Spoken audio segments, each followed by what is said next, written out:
ไปทุกคนด่วนด่วนด่วนด่วนบุมีผู้ใดเลยนะคิวนี่นะนี่นะ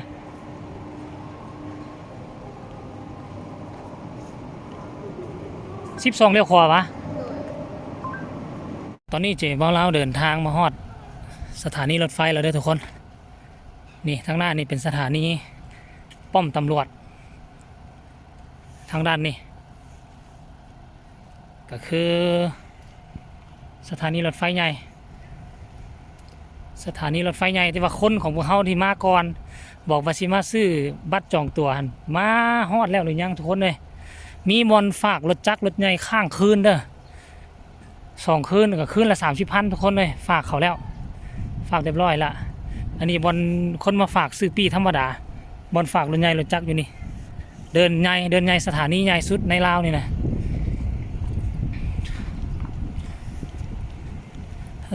มาเบิ่งว่าคนเฮาอยู่ใส่ว่ามาฮอดแล้วหรือยังวะอยู่ใส่วะทุกคนอันนี้คือทางเข้ามาบ่ทางเข้า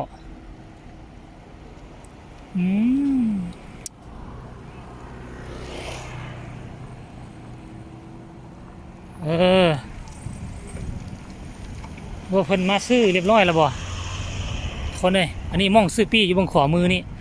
เรานั่งอยู่หั่นเราน่าจะซื้อเรียบร้อยแล้วที่บ่คันบ่ซื้อเราคือสิบ่นั่งกินข้าวดอก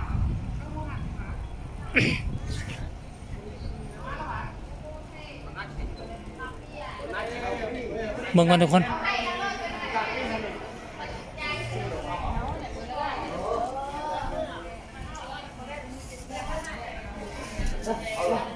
ได้หรือวะสรุปจ้างเขาโอ้อุตส่าห์มาฮอดแล้วแต่ก็บ่ฮะซื้อละเอาเจ้าก็บ่ซื้อพร้อมกันซื้อคนละบอนซื้อคนละเที่ยวซื้อละยังนะซื้อแม่เจ้าบอกแต่เราผู้เดียวเนี่ยบอกเจ้าผู้เดียวแม่ที่ถ้าซื้อพร้อมกันได้นั่งได้ยังแยกกันบ่เนี่ยโอเคเดี๋ยวเข้าไปซื้อก่อนจักสิได้คิวเดียวกันบ่ล่ะเจ้าไปซื้อคิวใดล่ะ9 โมงป่ะปุ๊บแล้วบางกี้นี่เขาเข้าไปซื้อแล้วแต่ว่าคนมันหลายเฮาลัดคิวบ่ได้เพราะเฮาบ่ฮู้จักเขาเจ้าก็เลยให้เขาเจ้าไปซื้อว่าให้มันได้คิว9:50แล้วให้มันได้คิว9:50พร้อมกับอันน่ะพี่น้องเฮาเมื่อพร้อมกันคันถ้าบ่ได้นี่เฮาก็สิซื้อเอาคิวอื่นเอาทานบ่ทรงใช่มั้ยครับเนาะสิซื้อเอาคิวอื่นเอาแต่ว่าตอนนี้ปีนึงได้แล้วยังเหลืออีกปีนึงพอคนเขาเจ้ามาซื้อน่ะบัตรรับซื้อบัตรมันหลายคนโพดมันอังกันสำหรับซุมเฮานี่คนแขกนี่มันต้องได้ต่อคิวกันหลายนะแต่ว่าคันเฮาสิไปคิวอื่นนี่ก็ได้เฮาซื้อเองก็ได้แต่ว่านะคิวเดียวกันนี่บ่นาทีเดียวไปเฮาก็เข้าเลยมันสิฮอดเวลาแล้วเนาะเท่าไหร่ก็ไปทุกคนปีรถเฮาได้แล้วบ่เนี่ยไปนึงอีกไปนึง4,500เป็น400,000ไปเดี๋ยวนี้จังนาทีแล้ววะฮอดเวลาเฮาแล้วนี่นะ34แล้วของเฮามัน50ผู้ดีเขาแจ้งปีแล้วพุ่นน่ะ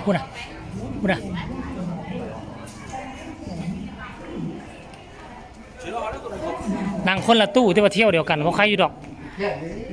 อยู่เดียวกันคนละตู้คนละเที่ยวเลยทีเบอร์ก็สิเอาบ่เอาเบอร์มาเนาะแล้วเบอร์เราว่าอยู่โอ้ยโทรนำหาแล้วมันโทรศัพท์อยู่เฮือนอยู่อ่ะฮอดหน้าเรากดเขาก็ได้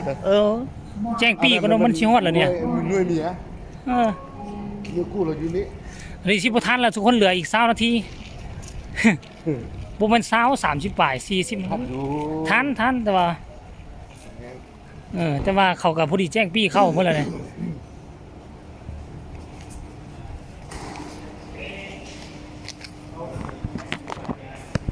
ทุกคนแจ้งปีเข้ามาละแจ้งปีเข้ามาแล้วบัดนี้ห่วยคนเขาจะเข้าไปไหนมันเหลือที่เฮาได้นี่ไปคนขึ้นรถหมดแล้วเหลือที่เฮานี่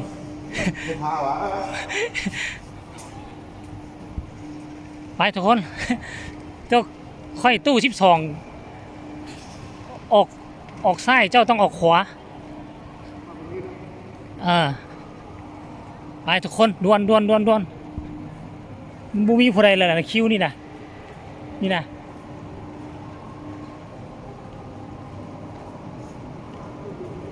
12เลี้ยวขวาวะ4เลี้ยวซ้ายเจ้าน่ะเจ้าเลี้ยวซ้ายต่อ2ขบวนอีกแล้วทุกคนเลยขบวนยาวเบิ่งคือบ่มีคนพอแต่ว่าคนมันเข้าในหมดแล้วนะเพราะว่าคนเข้าไปอยู่ในหมดละ9:50คิวเฮา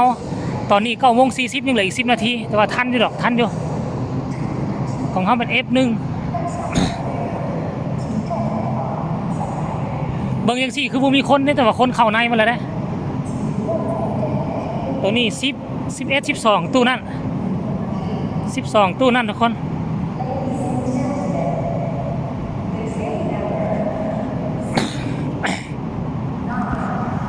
มาลุ้นกันนี่11ของเฮาตู้12ตู้นี้12บอลนั่ง 1F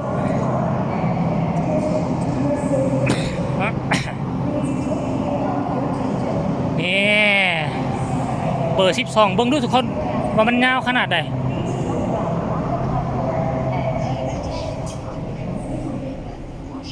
แต่ว่าคนบ่หลายเนาะสาวโอ้คนบ่หลายคนมาอยู่เจนี่ 1F